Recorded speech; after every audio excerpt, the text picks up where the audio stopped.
പരിശുദ്ധ പരമാദിവ്യകാരുണ്യത്തിന് എന്നേരവും ആരാധനയും സ്തുതിയും പുകഴ്ചയും ഉണ്ടായിരിക്കട്ടെ.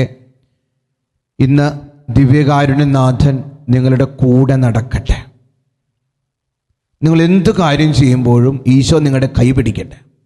നിങ്ങൾക്ക് ബലവും നിങ്ങൾക്ക് ആശ്രയവും അഭയവുമായി ഈശോ ഇന്ന് നിങ്ങളുടെ കൂടെ അനുയാത്ര ചെയ്യട്ടെ എന്ന് പ്രത്യേകമായി ആശംസിക്കുകയും പ്രാർത്ഥിക്കുകയും ചെയ്യുകയാണ്. ആഗമനകാല ചിന്തകൾ ഇങ്ങനെ മുന്നോട്ട് പോവുകയാണ്. നമ്മുടെ ഈശോ ഉണ്ടല്ലോ, സ്വർഗം വിട്ട് ഭൂമിയിലേക്ക് വന്നത് നമ്മുടെ കൂടെ സഹിക്കാൻ വേണ്ടിയാണ്. സഹിക്കാൻ വേണ്ടി വന്ന, ആഘോഷിക്കാനല്ല, നമ്മുടെ ദുഃഖങ്ങളെ ആഘോഷിക്കാനല്ല, മറിച്ച് നമ്മുടെ കൂടെ നിന്ന് സഹിക്കുകയാണ്. മാറി നിന്ന് നമ്മൾ സഹിക്കുന്നത് കാണുന്നൊരു ദൈവമല്ല, മറിച്ച് നമ്മൾ സഹിക്കുമ്പോൾ നമ്മളോടൊപ്പം സഹിക്കുന്നൊരു ദൈവമാണ്. കൂടെ നിന്ന് സഹിക്കുന്നൊരു ദൈവമായിരുന്നു നമ്മുടെ ദൈവം.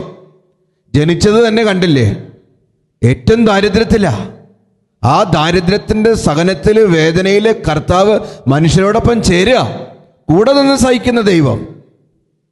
അവൻ്റെ പരസ്യജീവിത കാലഘട്ടത്തിൽ സഹിക്കുന്നവരോടൊപ്പം ആയിരുന്നില്ല അവൻ. ഏറ്റവും നല്ല ശതമാനവും സമയവും ചെലവഴിച്ചത് സഹിക്കുന്നവരോട് കൂടെ ആയിരുന്നു. രക്തസ്രാവക്കാരി സ്ത്രീ,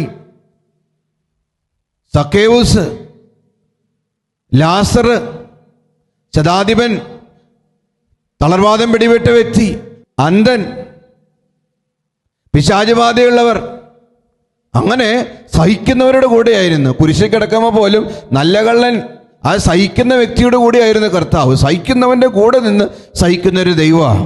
യെശയ്യാ 63:9 അവരുടെ കഷ്ടതകളിൽ ദൂതനെ അയച്ചില്ല, അവിടുന്ന് തന്നെയാണ് അവരെ രക്ഷിച്ചത്. ദൂതനെയല്ല, കർത്താവ്. ഈ ക്രിസ്മസ് നമ്മൾ ആഘോഷിക്കുമ്പോൾ നമ്മൾ മനസ്സിലാക്കണം, കർത്താവ് തന്നെയാ നമ്മുടെ കൂടെ വന്നത്, കർത്താവ് തന്നെയാണ് നമ്മുടെ കൂടെ നിന്ന് സഹിച്ചത്.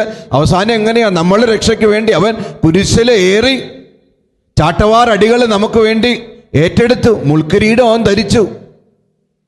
അവസാന തുള്ളി രക്തവും അവസാന തുള്ളി ജലവും കുരിശിൽ കടന്നുകൊണ്ട് നമുക്ക് നൽകി. സഹിച്ച് കടന്നുപോയൊരു ദൈവം, ഇപ്പോഴും സഹിക്കുന്നവൻ്റെ കൂടെ നിൽക്കുന്ന കരുത്തേകുന്നൊരു ദൈവം.